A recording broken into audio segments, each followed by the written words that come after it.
نحمده ونصلي ونسلم على رسوله الكريم أما بعد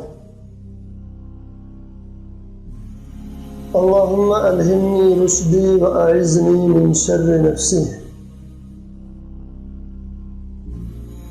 دوستو، ہمارے یوٹیوب چینل امامہ اسلامک اسٹوڈیو میں آپ کا استقبال ہے۔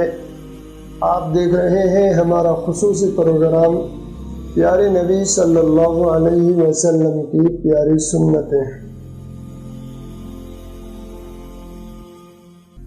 کھانے کی سنتوں کا بیان چل رہا ہے۔ آج ہم بیان کرتے ہیں دسترخوان کی سنتیں۔ حضرت عائشہ صدیقہ رضی اللہ تعالی عنہا فرماتی ہیں کہ نبی کریم صلی اللہ علیہ وسلم نے دسترخوان پر سے اٹھنے سے منع فرمایا ہے تا وقتے کے دسترخوان نہ اٹھا لیا جائے۔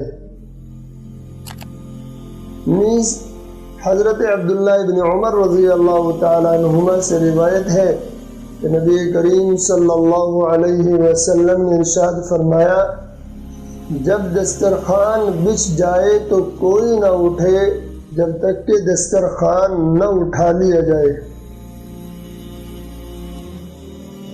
معلوم ہونا چاہیے کہ نہ اٹھنے کا حکم یہ شرکاء کی رعایت کے لیے ہے۔ اگر کوئی تاخیر سے کھانے کا عادی ہو یا کوئی دیر سے شریک ہوا ہو تو اس کی بھی رعایت ہو جائے گی، اسے جھجک محسوس نہ ہوگی، وہ لحاظ کی وجہ سے بھوکا نہیں اٹھے گا۔ اور مواہب کے اندر ہے کہ آپ صلی اللہ علیہ وسلم دسترخوان پر لوگوں کے ساتھ کھاتے تو سب سے اخیر میں اٹھتے تھے۔ دسترخوان پر جب کھانا کھائیں تو ساتھیوں کی، ساتھ کھانے والوں کی رعایت کرنا یہ ایک سنت ہے۔ حضرت جابر رضی اللہ تعالیٰ عنہ فرماتے ہیں کہ میں اپنے گھر کے سائے میں بیٹھا ہوا تھا کہ آپ صلی اللہ علیہ وسلم کا گزر ہوا۔ مجھے اشارے سے آپ نے بلایا تو میں آیا۔ آپ صلی اللہ علیہ وسلم نے میرا ہاتھ پکڑ لیا۔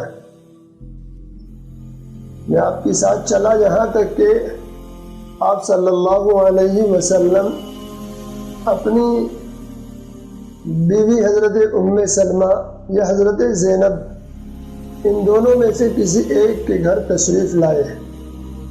پہلے آپ داخل ہوئے اور میرے لیے بھی اجازت لی، میں بھی داخل ہوا۔ وہ پردے میں تھی۔ آپ صلی اللہ علیہ وسلم نے پوچھا کچھ کھانے کو ہے؟ انہوں نے کہا جو کی 3 روٹیاں ہیں۔ بس اسے دسترخوان پر رکھ دیا۔ آپ صلی اللہ علیہ وسلم نے ایک روٹی لی اور اپنے سامنے کر لی، دوسری روٹی لی، اسے میرے سامنے رکھ دیا، پھر تیسری روٹی لی، اس کے 2 ٹکڑے کیے، ایک ٹکڑا اپنے سامنے رکھا اور ایک ٹکڑا میرے سامنے رکھا۔ اس سے معلوم ہوا کہ دسترخوان پر کھانے کی صورت میں شرکائے دسترخوان کی رعایت کرنی چاہیے کہ جس طرح ایک کے سامنے ہو اسی طرح دوسرے کے سامنے بھی ہو۔ حضرت عبداللہ بن عمر رضی اللہ تعالیٰ عنہما فرماتے ہیں کہ آپ صلی اللہ علیہ وسلم نے ارشاد فرمایا، جب دسترخوان لگا دیا جائے تو چاہیے کہ اپنے قریب سے کھائے، اپنے ساتھی کے قریب سے نہ کھائے اور نہ برتن کے بیچ سے کھائے، کیونکہ برکت بیچ برتن میں نازل ہوتی ہے۔ اور کوئی شخص اس وقت تک نہ اٹھے جب تک کہ دسترخوان نہ اٹھ جائے، اور کھانے سے اپنے ہاتھ کو نہ روکے اگرچہ پیٹ بھر جائے، جب تک کہ لوگ فارغ نہ ہو جائے، کیونکہ اس کے اٹھنے سے ساتھی شرمندہ ہوگا، وہ بھی اپنے ہاتھ کو کھانے سے لحاظاً روک لے گا، حالانکہ اسے مزید کھانے کی خواہش ہے۔ تو معلوم ہوا کہ شرکائے دسترخوان کی رعایت کی بڑی تاکید ہے، خواہ پیٹ بھر جائے پھر بھی بیٹھے رہنے کا حکم ہے۔ ایسی صورت میں ہمیں چاہیے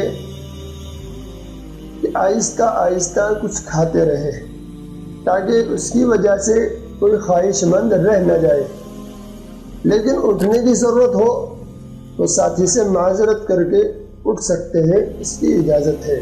چنانچہ آپ صلی اللہ علیہ وسلم کا معمول تھا کہ دسترخوان پر سے آخر میں اٹھتے تھے، لیکن اگر دسترخوان کی یہ نوعیت ہو کہ لوگ فارغ ہو کر اٹھتے جاتے ہوں اور نئے لوگ بیٹھتے جاتے ہوں تو پھر وہاں یہ حکم نہیں، جس کا پیٹ بھر جائے وہ اٹھ کر کے جا سکتا ہے، چونکہ دوسرا آنے والا اس جگہ بیٹھے گا، تو اس لیے یہ دیر تک فارغ ہونے کے بعد کسی کے انتظار میں نہیں بیٹھے۔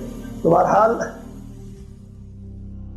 ان احادیث سے معلوم ہوا کہ دسترخوان پر ساتھ کھانے والوں کی رعایت کرنی چاہیے۔ اللہ تعالیٰ سے دعا ہے کہ باری تعالیٰ ہمیں پیارے نبی صلی اللہ علیہ وسلم کی پیاری سنتوں کو اپنانے کی توفیق عطا فرمائے۔ والسلام علیکم ورحمۃ اللہ وبرکاتہ۔